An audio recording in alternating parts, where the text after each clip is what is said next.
পশ্চিমবঙ্গ রাজ্য সরকার ক্ষমতায় বসার প্রথম দিনেই বাংলাদেশ সীমান্তের দিকে কড়া প্রশাসনিক সিদ্ধান্তের কথা জানালেন নতুন মুখ্যমন্ত্রী শুভেন্দু অধিকারী। বাংলাদেশ সীমান্তে কাঁটাতারের বেড়া নির্মাণে ভারতীয় সীমান্তরক্ষী বাহিনী বিএসএফকে আগামী ৪৫ দিনের মধ্যে জমি দেওয়ার সিদ্ধান্ত নিয়েছে এই নতুন বিজেপি সরকার।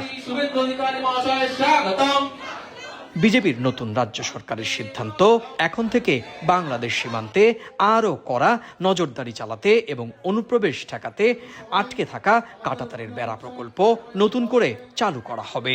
এর জন্য ৬০০ একর জমি দেয়া হবে বিএসএফকে। সোমবার থেকেই জমি বরাদ্দের কাজ শুরু হয়েছে বলেও জানান মুখ্যমন্ত্রী। বিএসএফ যতটা জমি চেয়েছে ততটাই দেওয়া হবে এবং ইতিমধ্যে ল্যান্ড ডিপার্টমেন্ট কাজ এগিয়ে রেখেছে। আগের সরকারের অনিচ্ছাতে বিশেষ ভোটারদের বাঁচানোর জন্য,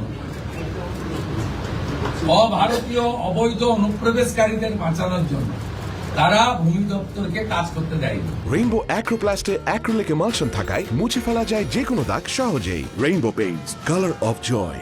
সোমবার নতুন সরকারের প্রথম মন্ত্রিসভার বৈঠকে সীমান্তের পাশাপাশি মমতা প্রশাসনের নেয়া সব ধরনের জনমুখী প্রকল্প নতুন সরকার চালু রাখার বিষয়ে সিদ্ধান্ত নেয়। একই সঙ্গে সরকারি চাকরিতে বয়সসীমা ৫ বছর বাড়ানো সহ তৃণমূল কংগ্রেসের হাতে নিহত বিজেপি কর্মীদের পরিবারের দায়িত্ব নেয়ার কথাও জানান মুখ্যমন্ত্রী।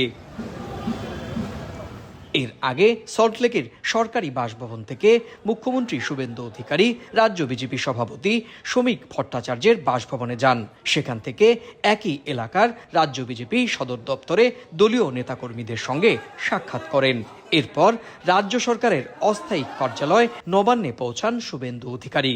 রাজ্যে নবম মুখ্যমন্ত্রী হিসেবে তাকে রাজ্য প্রশাসনের পক্ষ থেকে দেয়া হয় গার্ড অফ অনার। এরপরই মন্ত্রিসভার সদস্যদের নিয়ে বৈঠক করেন তিনি। সুব্রত আচার্য, সময় সংবাদ, পশ্চিমবঙ্গ, ভারত।